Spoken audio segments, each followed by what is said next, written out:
Buen día. El día de hoy vamos a revisar el tema de esclavismo. Como sabemos, este es el segundo modo de producción que vamos a analizar. La sesión anterior revisamos comunidad primitiva. Antes de entrar al esclavismo, hay que recapitular un poco acerca de cómo terminamos la comunidad primitiva y cómo fue que llegamos al esclavismo.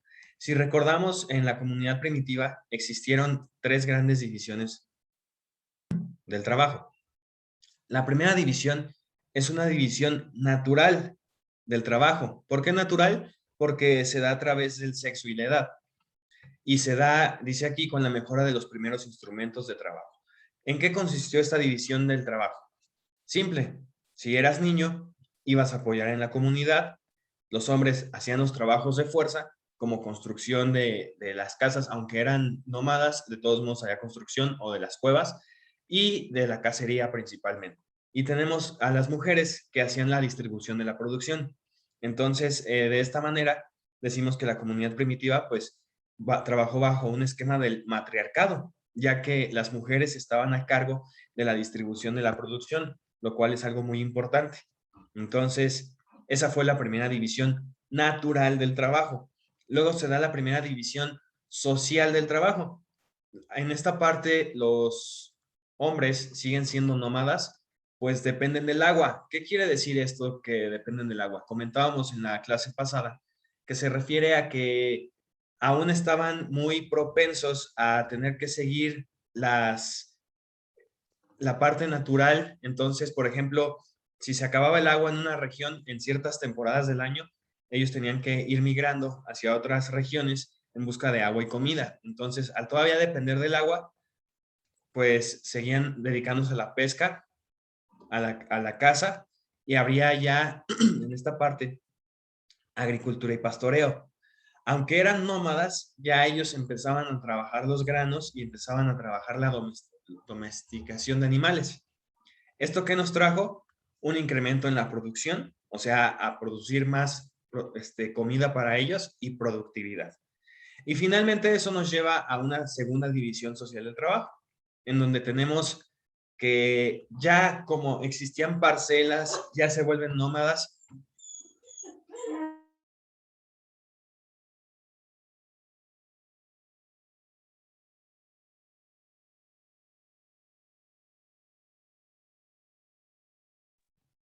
Errores técnicos, disculpen. En esta segunda división, como ya se vuelven sedentarios, no nómadas, se vuelven sedentarios, pues se comienzan a organizar como por grupos de familias. Entonces, por ejemplo, algunas familias trabajaban ya el sorgo, otras el maíz, otras se dedicaban a la crianza de animales. Entonces empiezan ellos como a especializarse y eso lleva al trueque, de manera que mi familia se dedica a una cosa, llevamos al mercado lo que nos sobra de maíz y lo cambiamos por sorgo, por pieles, por carne, etcétera.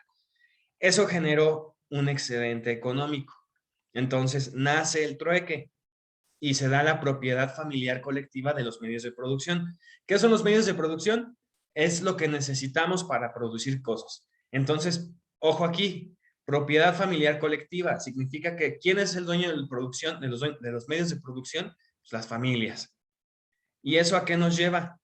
Nos lleva a que empecemos a comerciar. Dice aquí, con el trueque surge el comercio y con ello las clases sociales, cambiando las relaciones sociales de producción, lo que nos lleva al esclavismo. ¿Por qué al esclavismo? Porque comunidades comenzaron a organizarse y ahora en lugar de trabajar ellas, o sea, una comunidad empezaba a dominar a otra y lo sometían y llegamos esto a la parte del esclavismo, que es el modo de producción que vamos a estar revisando el día de hoy. Ahora bien, veamos. Esclavismo. Como lo he comentado muchas veces, siempre comencemos analizando la superestructura. Recordemos que la superestructura se refiere a religión, política, leyes, cultura, todo lo referente a esta parte. ¿Cuál es la superestructura en el esclavismo? Pues tenemos que aparecen los primeros, bueno, no, aparecen oficios, más oficios, se dan grandes construcciones, se crea la moneda y algo importante, nacen los testamentos y contratos de arrendamiento. ¿Por qué es importante esta parte? porque recordemos que en la comunidad primitiva nada era de nadie, simplemente era el hombre de la naturaleza. Aquí ya no, aquí ya el hombre empieza a tomar posesión sobre ciertas áreas. Por ejemplo, yo digo, este terreno es mío. Y los testamentos, ¿qué significan? Mi propiedad, yo se la puedo pasar a mis hijos a través de un documento legal. O los contratos de arrendamiento es, yo tengo esta propiedad aquí y no la quiero trabajar, pero te la puedo rentar a ti. Entonces, a través de un contrato, tú usas mi propiedad y me vas a dar un pago acá. Importante, podemos mencionar, ¿el esclavismo era malo o era bueno? Obviamente ustedes están pensando, pues es malo, porque no podemos esclavizar a nadie, o el esclavismo es malo. Sin embargo, tuvo muchas cosas buenas. O sea, hubo un desarrollo impresionante en esta época de la ciencia y hubo un desarrollo impresionante, por ejemplo, de la arquitectura, de las ciudades. Por ejemplo, en Egipto, las pirámides, cómo se construyeron. Decíamos, al día de hoy, todavía hay teorías que dicen que fueron construidas por alienígenas. O sea, a ese nivel llegamos. ¿Qué quiere decir esto? En esta época se desarrolló la ingeniería de una manera impresionante, al grado de poder hacer construcciones que todavía hoy, 2021, no sabemos cómo fueron hechas. Entonces, decía Aristóteles que el esclavismo era algo bueno porque permitía a los pensadores, a los intelectuales, dedicarse precisamente a pensar. Ellos no tenían que preocuparse por estar cosechando su propio alimento, limpiando. Ellos lo único que tenían que hacer era dedicarse a pensar. Y eso permitió un avance tremendo en esta época.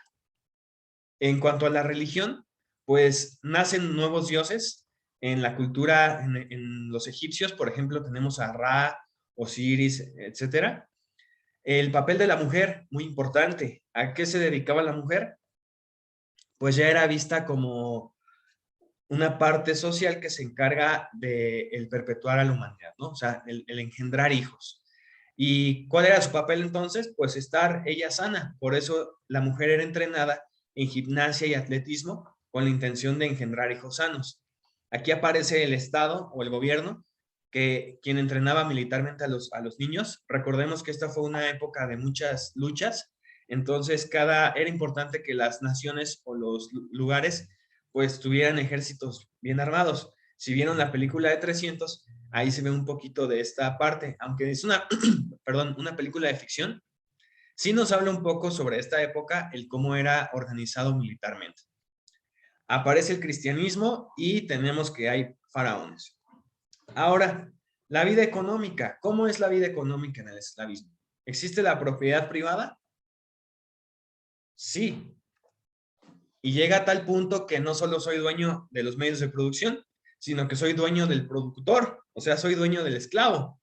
¿Existen clases sociales? Evidentemente, tenemos dos clases sociales, esclavistas y esclavos, o dueños, amos y esclavos. ¿Existe el excedente económico? Sí. Yo tengo mis esclavos, trabajan en mis campos, ya sea de algodón, de maíz, de lo que sea. Entonces, yo produzco para el autoconsumo, pero también para vender en el mercado. Dicho sea de paso, también los esclavos se vendían en el mercado. ¿Explotación del hombre por el hombre? Pues, evidentemente. A tal grado que pues somos dueños de la vida de otras personas a las que llamamos esclavos. Propiedad privada. Comentábamos es sobre los medios de producción y sobre el productor, los esclavos. Clases sociales, bueno, aquí los tenemos. Ahora, ¿cómo se da la transición del esclavismo al feudalismo? Primero, los esclavos comienzan a darse cuenta porque en un inicio nacían esclavos. O sea, tú desde que nacías, si eras negro, se te decía que eras esclavo y vivías toda tu vida creyendo que para eso naciste. Sin embargo, en algún punto se empezó a secuestrar gente libre y a convertirlos en esclavos. El error de esto es que la gente que sabe que nació libre y que ellos no tenían que ser esclavos por decreto de nadie, pues en algún punto comenzaron a cuestionarse toda este modo de producción. Entonces, pues en los campos teníamos que había 50, 100 esclavos y había 5 o 10 capataces. Entonces, ¿qué pasaba? Decían, oye, pues somos más, ¿por qué no nos rebelamos? Entonces comenzaron a haber movimientos de esclavos para rebeliones. También se dio al mismo tiempo que hubo invasiones de grupos del norte, como los vikingos o otras culturas. Entonces, estas culturas, al invadir estas tierras como Grecia, Egipto, etcétera, tomaban la tierra y se la dejaban, ya que ganaban la tierra, ellos se la entregaban a sus jefes militares. Y los jefes militares, a su vez, liberaban a los esclavos y les decían, a ver, tú ya eres libre, ya no eres esclavo. Tienes dos opciones. Te puedes ir a donde quieras, tú a vivir como quieras, o te puedes quedar en esta tierra que ya es mía y la puedes trabajar, ya no como esclavo, sino ya como un hombre libre. Pero a cambio, me vas a pagar un tributo por trabajar esta tierra. Entonces el esclavo pues, se volvió colono, se volvió un siervo feudal. Y eso nos lleva al feudalismo. ¿Por qué funcionó esta parte? Imagínense lo que sintieron esas personas que de ser tratados como peor que bestias, de repente llega alguien y los reconoce como hombres y aparte les entrega un pedazo de tierra para trabajarlo, a cambio de regresarle una retribución, ya que vamos a ver en el siguiente tema, podía ser en especie, podía ser con trabajo o en algún punto con dinero. Entonces ellos no veían esta parte mal. Así fue como trabajamos en el modo de producción esclavista.